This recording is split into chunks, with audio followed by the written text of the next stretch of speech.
అందరికీ నమస్తే అండి. బహుశా వైఎస్ఆర్ కాంగ్రెస్ పార్టీ అనుకూల మీడియాలో, వైసీపీ అనుకూల మీడియాలు చాలా ఉన్నాయి. సాక్షి, టీవీ9, ఎన్టీవీ అండ్ వెబ్సైట్లు గ్రేట్ ఆంధ్ర, ఐ డ్రీమ్ లాంటి వెబ్సైట్లు, తుపాకీ, కొరడ, దరువు లాంటి వెబ్సైట్లు, అలాగే చాలా యూట్యూబ్ ఛానళ్ళు, ఇవన్నీ కూడా వైసీపీ అనుకూల మీడియా. వాళ్ళు యాక్చువల్లీ టీడీపీకి మీడియా ఎక్కువ అంటారు, కానీ వైసీపీకే మీడియా పవర్ ఎక్కువ. సరే, ఇందులో కొన్ని ఆ రియాలిటీ షో నుంచి రియాలిటీలోకి వస్తున్నట్టే కనిపిస్తున్నాయి. రియాలిటీ షో వేరు, రియాలిటీ వేరు. రియాలిటీ షో అంటే ఏంటంటే మేము నిజంలోనే ఉన్నాము అని వాళ్ళకు వాళ్ళు అనుకోవడం. వాళ్ళు అబద్ధపు బతుకుతూ అబద్ధంలో మునిగి తేలుతూ మేము నిజమైన లైఫ్లో ఉన్నామని అనుకోవడం. నిజమైన లైఫ్ స్టైల్లో ఉండడం రియాలిటీ. రాజకీయాల్లో ఎప్పుడు రియాలిటీ అవసరం, కానీ వైసీపీ అనే పార్టీ ఎప్పుడు రియాలిటీ షోలోనే ఉంటుంది, అక్కడ నుంచి బయటకు రాలేదు. వాటమికి ముందు, వాటమి తర్వాత అదే పరిస్థితి. సరే, వైసీపీ అనుకూల మీడియాలో ఒక వెబ్సైట్ greatandracom హైయెస్ట్ వ్యూస్. ఒక రకంగా తెలుగు వెబ్సైట్లో గ్రేట్ ఆంధ్రాకి వ్యూస్ ఎక్కువగానే వస్తాయి. నాకు తెలిసి రోజుకి ఒక 15 లక్షల, అరౌండ్ ఒక 10 లక్షల నుంచి 15 లక్షల వ్యూస్ వస్తాయి అన్నమాట వాళ్ళకి. మరి ఒకప్పుడు ఆ ఫిగర్ ఉండేది, ఇప్పుడు ఇంకా తగ్గితే తగ్గుండొచ్చు కాక. సో వాళ్ళు జగన్మోహన్ రెడ్డి గారు ఈ మధ్య వైసీపీ ఓడిపోయిన తర్వాత జగన్మోహన్ రెడ్డి గారికి వ్యతిరేకంగా రాస్తున్నట్టే అనిపిస్తున్నారు, కానీ వైసీపీ వెల్విషర్స్గా రాస్తున్నారు, జగన్మోహన్ రెడ్డి గారు వెల్విషర్స్గా రాస్తున్నారు. వైసీపీకి వాళ్ళు అనుకూలమే, ప్యూర్లీ వైసీపీయే, కానీ వైసీపీలో ఉన్న తప్పులను ఉన్నదన్నట్టు చెప్తున్నారు. నిజంగా జగన్మోహన్ రెడ్డి గారు కనుక పార్టీ బాగు కోరుకుంటే వైసీపీ స్థిరకాలం నిలబడాలనుకుంటే గ్రేట్ ఆంధ్రాలో వచ్చిన కొన్ని అనాలిసిస్ సీరియస్గా తీసుకోవాలి. నేను ఇక్కడ వాళ్ళని సమర్థించడానికో వాళ్ళని విమర్శించడానికో నేను ఈ వీడియో చేయట్లా. సో జగన్మోహన్ రెడ్డి గారి దగ్గర ఉన్న మీడియా కూడా బాగుపడుతుంది. సో ఇదే తరహాలో సాక్షి పనిచేస్తే ఇంకా బాగుండేది. కాబట్టి సాక్షి సొంత మీడియా కాబట్టి డబ్బులు ఆయనే పెట్టి జీతాలు ఇచ్చి వచ్చిన డబ్బులు ఆయనే తీసుకుంటాడు కాబట్టి వాళ్ళు అలా చెప్పలేరు, సలహాలు ఇవ్వలేరు.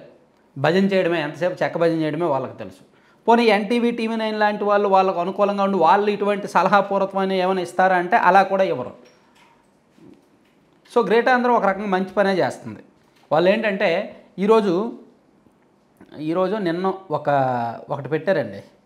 ఇదేంటది, వైఎస్ఆర్ కాంగ్రెస్ పార్టీలో 10 తప్పులు వచ్చాయి, అన్నీ తప్పుడు అడుగులే పడుతున్నాయి మొదటి నుంచి అని ఐప్యాక్ ఒకటి, రీజనల్ కోఆర్డినేటర్ల వ్యవస్థ ఒకటి, అలాగే చెవిరెడ్డి భాస్కర్ రెడ్డి గారు చేసిన సర్వేలను నమ్ముకోవడం ఒకటి, అలాగే కార్యకర్తలతో జగన్మోహన్ రెడ్డి గారికి నేరుగా బంధం లేకపోవడం ఒకటి.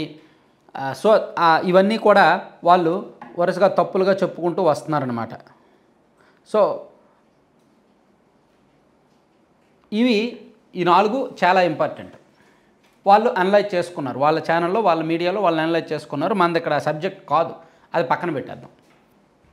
జగన్మోహన్ రెడ్డి గారికి ఇటువంటి వాళ్ళే అవసరం. జగన్మోహన్ రెడ్డి గారి పక్కన ఉన్న వాళ్ళందరూ కూడా తానా అంటే తందానా అనే బ్యాచ్.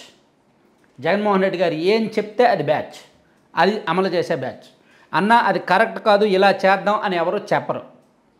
వాళ్ళు చెప్పిన జగన్మోహన్ రెడ్డి గారు వినరు.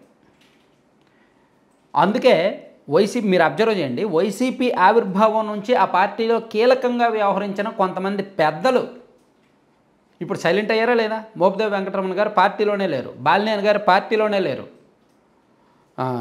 ఇంకెవరు వైసీపీ ఆవిర్భావం నుంచి ఉన్నోళ్ళు, మేకతోటి సుచరిత గారు, తర్వాత ఈ నల్లపరెడ్డి ప్రసన్న కుమార్ రెడ్డి గారు లాంటి వాళ్ళు చాలామంది కాస్త సైలెంట్గా ఉంటున్నారు. అలాగే ఈ మధ్య అంటే ధర్మాన ప్రసాదరావు గారు లాంటి వాళ్ళు చాలా సీనియర్ నాయకుడు, అటువంటి వాళ్ళని పక్కన పెట్టి కాస్త వ్యూహాత్మకమైన అడుగులు వేయవచ్చు, కానీ లేదు.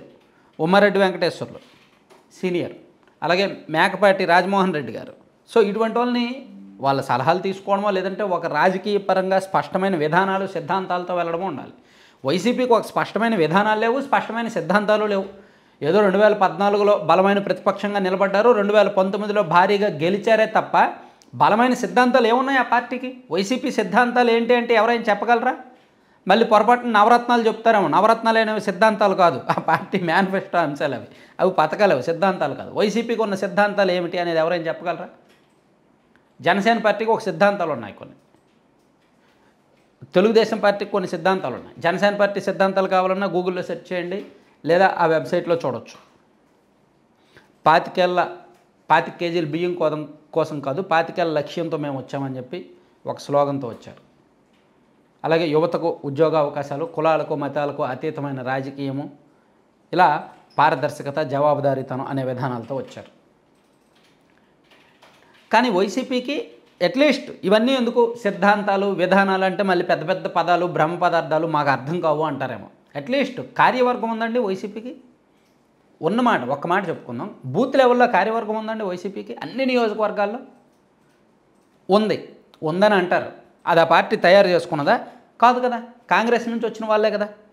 మొదటి నుంచి కాంగ్రెస్ పార్టీకి దశాబ్దాల తరబడి పనిచేసిన కార్యవర్గమే లేదా కార్యకర్తలే వైసీపీ కోసం వచ్చారు. మరి వాళ్ళకి బూత్ లెవెల్, ఇప్పుడు తెలుగుదేశం పార్టీకి గ్రామ స్థాయి అధ్యక్షుడు ఉంటాడు, మండల స్థాయి అధ్యక్షులు, మండల స్థాయి కార్యదర్శి, మండల స్థాయి కోశాధికారి, మండల స్థాయిలో రకరకాల విభాగాల్లో ఒక 20 మంది కార్యవర్గం ఉంటారు. అలాగే గ్రామ స్థాయిలో ఒక 10 మంది కార్యవర్గం ఉంటారు. అది కమిటీలు, గ్రామ కమిటీలు. మరి వైసీపీలో ఆ గ్రామ కమిటీలు ఉన్నాయా? మండల కమిటీలు ఉన్నాయా? లేవు. ఇదంతా డొల్లతనం పార్టీలో, ఇదంతా కూడా డొల్లతనం. సరే, ఆ డొల్లతనం అంతా పక్కన పెట్టేస్తే, పోనీ అధికారంలోకి వచ్చారు, తర్వాత ఓడిపోయారు, వాటిని అంగీకరించారా? కేవలం కొన్ని మౌలిక సూత్రాల ఆధారంగా ఏదో చేస్తున్నారు. సో ఇట్లా వైఎస్ఆర్ కాంగ్రెస్ పార్టీకి నిజంగా జగన్మోహన్ రెడ్డి గారు ఏ జన్మలో చేసుకున్న అదృష్టం.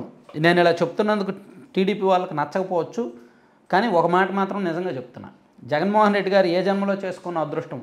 ఆయనకి విపరీతమైన ఫాలోయింగ్, మాస్ ఫాలోయింగ్ ఉంది. ఆయన సొంతంగా మినిమం ఒక 35% ఓట్లైనా రాబెట్టుకోగలుగుతున్నాడు. చంద్రబాబు నాయుడు గారికి తెలుగుదేశం పార్టీ ఏమి చంద్రబాబు గారు పెట్టలా, ఎన్టీఆర్ గారి దగ్గర నుంచి చంద్రబాబు గారి దగ్గరికి వచ్చింది. కానీ వైఎస్ఆర్ కాంగ్రెస్ పార్టీ అనేది అఫ్కోర్స్ పెట్టిన వ్యక్తి ఎవరో శివకుమార్ అనే వ్యక్తి ఉన్నప్పటికీ, అతని చేతుల్లోకి జగన్మోహన్ రెడ్డి గారు వచ్చినప్పటికీ వైఎస్ఆర్ కాంగ్రెస్ పార్టీకి ఫ్రంట్ ఫేస్ అంటే జగన్మోహన్ రెడ్డి గారే. సో అది మంచో చెడో, ఏ జన్మలో ఏ పుణ్యం చేసుకున్నారో, రాష్ట్ర వ్యాప్తంగా అంత క్రేజ్ ఉంది, కొన్ని వర్గాల్లో బలమైన ఓట్ బ్యాంక్ ఉంది. కానీ ఆ ఉన్న ఓట్ బ్యాంకును కూడా సరిగ్గా వినియోగించుకునే బుద్ధి, మంచి బుద్ధి ఇవ్వలేదు. సో ఇంతకన్నా పచ్చిగా, ఇంతకన్నా ఓపెన్గా ఎవరు చెప్పలేరు. ఇంతకన్నా మరీ డీటెయిల్డ్గా నేను చెప్పలేను, చాలామంది మనోభావాలు హర్ట్ అవుతాయి. అంత బలమైన ఓట్ బ్యాంక్ ఉన్నా, అన్ని వర్గాల్లో పట్టున్నా, ఆయన ఏం చెప్తే అదే నిజమంటారు. ఆయన ఒక వైట్ పేపర్ చూపించి ఇది నల్ల కాగితము అని చెప్తే అవును అది నల్ల కాగితమే అని అంటారు. ఆయన ఒక నల్ల పేపర్ని చూపించి ఇది వైట్ పేపరు లేదా ఇది ఎల్లో పేపర్ అంటే అవును అది ఎల్లో పేపరే అని అంటారు. అంతగా నమ్మే విపరీతమైన కార్యకర్తలు బలం ఉన్నారు, జనం ఉన్నారు, ఓటర్లు ఉన్నారు, కొన్ని వర్గాల్లో ఉన్నారు. సో వాళ్ళని కూడా మాయ చేసి మభ్యపెట్టే బుద్ధే తప్ప వాళ్ళని సద్వినియోగం చేసుకుందాం, వాళ్ళ బలంతో బలం పెంచుకుందాం అనే ఆలోచనలు లేవు. ఆ ఆలోచనలు లేకనే పార్టీ ఈ స్థాయిలో, ఈ పరిస్థితుల్లో ఉందన్నమాట. మరి దాన్ని బయటికి తీయడానికి కొంతమంది ప్రయత్నిస్తున్నారు. దాన్ని బయటికి తీయాల్సింది జగన్మోహన్ రెడ్డి గారి చుట్టుపక్కల ఉన్న వ్యక్తులే. వాళ్ళెవరూ అలా బయటికి తీయడానికి ప్రయత్నించట్లా, ఆ ముఖస్థుతితో గడిపేస్తున్నారు. అందుకే పార్టీ అధికారంలో ఉన్నప్పుడు ఇలా ఉంది, ఇప్పుడు అలాగే ఉందన్నమాట. Thank you.